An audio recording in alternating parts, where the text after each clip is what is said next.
देख रहे हैं डनकाशी की खास प्रस्तुति फिल्मी मोहल्ला। आज हम एक ऐसे शोमैन की बात करने जा रहे हैं जिनकी वजह से फिल्म इंडस्ट्री में जान आ गई।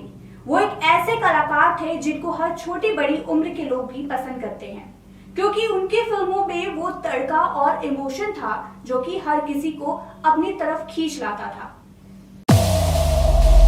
जी हाँ, हम बात कर रहे हैं फिल्म जगत के शोमैन के नाम से जाने जाने वाले राज कपूर जी की, जिनका जन्म 14 दिसंबर 1924 को पेशावर में हुआ था, जो पहले भारत का हिस्सा था लेकिन अब पेशावर पाकिस्तान में है। बता दें कि राज कपूर जी एक भारतीय मोशन पिक्चर अभिनेता और निर्देशक भी थे, जिनकी हिंदी भाषा की फिल्में पूरे भारत मध्य पर्व में लोकप्रिय थी। बता दें कि 1930 के दशक में कपूर ने बॉम्बे टॉकीज के लिए क्लैपर बॉय के रूप में और पृथ्वी थिएटर्स के लिए एक अभिनेता के रूप में काम किया था। ये दो कंपनियां उनके पिता के स्वामित्व में थी। वहीं पृथ्वीराज कपूर और राज कपूर की पहली प्रमुख स्क्रीन भूमिका फिल्म आग से शुरू हुई, जो 1948 में आई थी, जिसका उन्होंने निर्माण और निर्देशन भी किया था। 1950 में उन्होंने अपना खुद का बॉम्बे फिल्म स्टूडियो आरके बनाया और अगले साल आवारा, जो कि 1951 में आई, फिर the Wagah born the tramp में रोमांटिक स्टारडम हासिल किया। उन्होंने बरसात 1949, rain the monsoon, Shri 420 1955, mister 420, जागते रहो 1956, stay awake A night in the city जैसी सफल फिल्मों में भी अभिनय किया। अंडर कवर ऑफ नाइट और मेरा नाम joker 1970, my name is joker, जिनमें से कई उन्होंने लिखे, साथ ही निर्मित और निर्देशित भी किया। उनके द्वारा निर्देशित कुछ फिल्मों में उनके 2 भाई और उनके 3 बेटे शामिल थे। हालांकि कपूर ने अपनी शुरुआती फिल्मों में रोमांटिक भूमिकाएं भी निभाई, लेकिन उनके सबसे प्रसिद्ध किरदार चार्ली चैपलिन के गरीब लेकिन ईमानदार आवारा व्यक्ति पर आधारित फिल्म ने काफी नाम कमाया। उनके कई फिल्मी गाने म्यूजिकल हिट हुए हैं। गौरतलब है कि 10 साल की उम्र में राज कपूर पहली बार फिल्म इंकलाब में दिखे, जो 1935 में आई। इसके बाद राज कपूर ने पढ़ाई की और लगभग 23 साल की उम्र में फिल्म नीलकमल 1947 से डेब्यू किया। 24 साल की उम्र में राज कपूर ने आरके स्टूडियो 1948 की स्थापना की और इसकी फिल्म आग थी, जो कि सुपरहिट रही।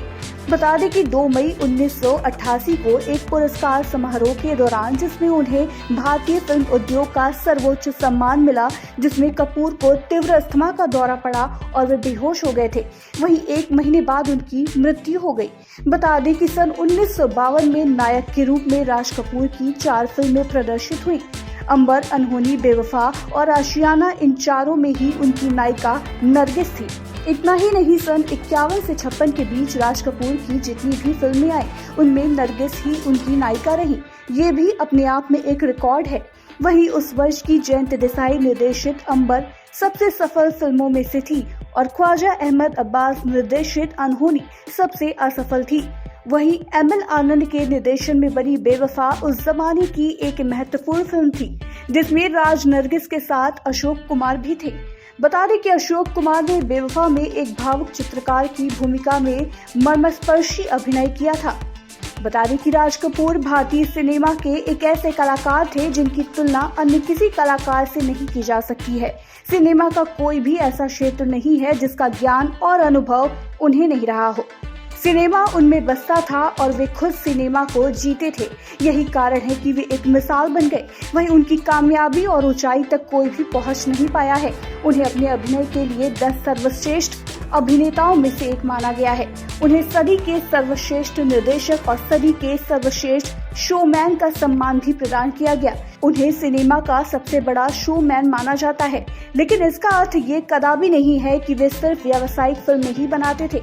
उनकी अधिकांश फिल्मों में व्यावसायिकता, कलात्मकता, साहित्यिकता और सामाजिकता का सम्मोहक सम्मिश्रण मिलता है। वास्तव में वे एक हरफन मौला सिने व्यक्तित्व थे। उनकी फिल्मों का हर पक्ष इतना सधा हुआ होता था कि हिंदी सिनेमा का हर दर्शक उनसे मुग्ध हो जाता था।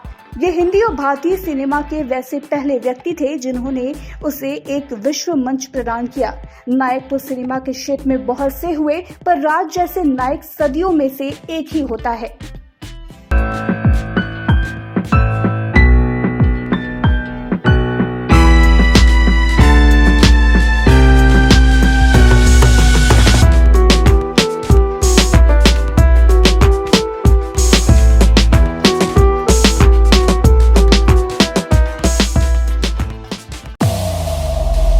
ऐसे महान कला के सागर को डैनकाशी नमन करता है।